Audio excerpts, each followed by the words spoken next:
I've seen so many parents quietly panic over pasta, fear fruits, and completely ban birthday cake.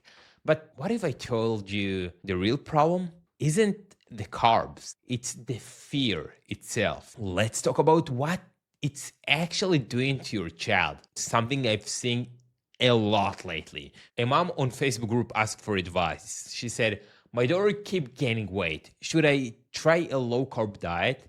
And instantly the comment section blow up. Cut the sugar, try keto. Carbs are the enemy. No snacks unless they're raw veggies.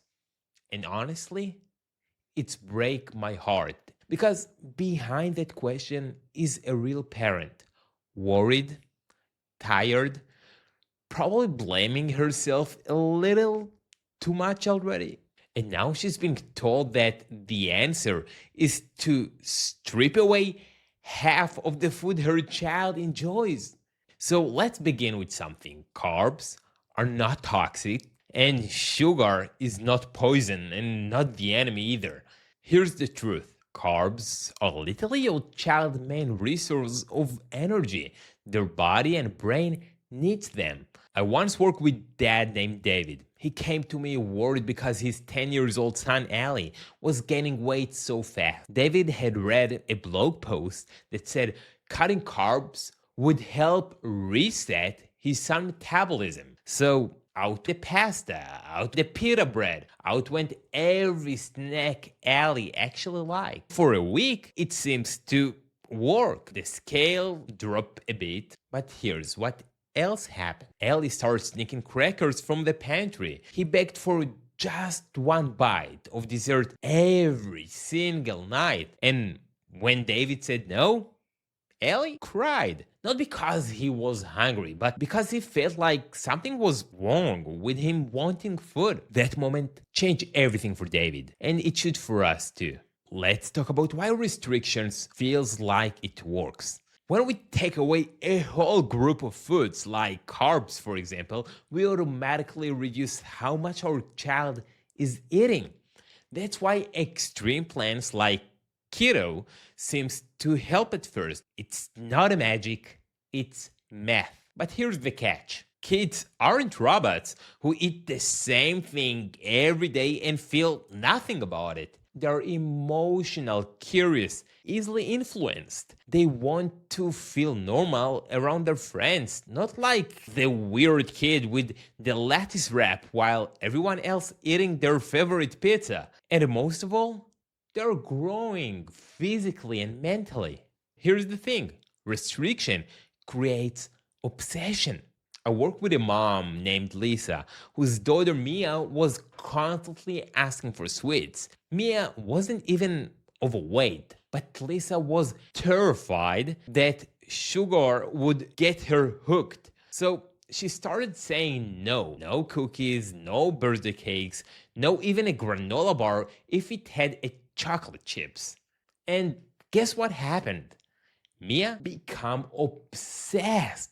She started asking every single day. She even traded snacks at school to get candy from her friend. Lisa felt like she was losing control. She was in a scarcity loop. Here's the metaphor I shared with her, and maybe it will help you too. Imagine you're at a party, and there is a big tray of desserts. You tell yourself, I can't have any. What happens? You can't stop thinking about that. It suddenly becomes the most powerful thing in the room. That's how our kids feel when we label food as bad, off limit, or just unhealthy. It doesn't teach them discipline, it teaches them fear. The real goal is not control, it's trust. Do you want your child to eat perfectly, or do you want them to grow up with peace around food? Because here's what I've learned after working with hundreds of families. The kids who succeed for the long term aren't the ones who follow strict rules. They're the ones who learned how to listen to their body, who felt comfortable asking, am I still hungry? Instead of finishing food just because it was there. So what do we do instead? Instead of saying no carbs, try saying let's build a balanced plate. Instead of you've had enough sugar, try to teach your child to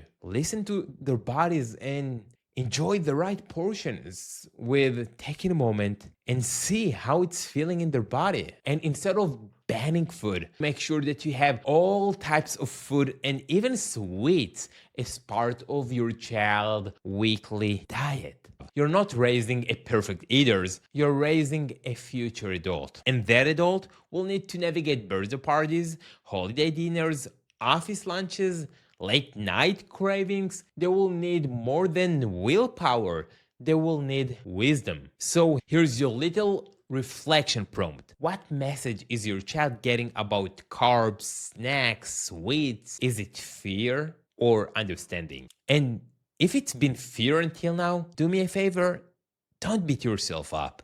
That's not your fault. That's diet culture talking. But you can shift the story starting today. So, thanks for being here. Thanks for believing that your child deserves more than food plan. They deserve peace.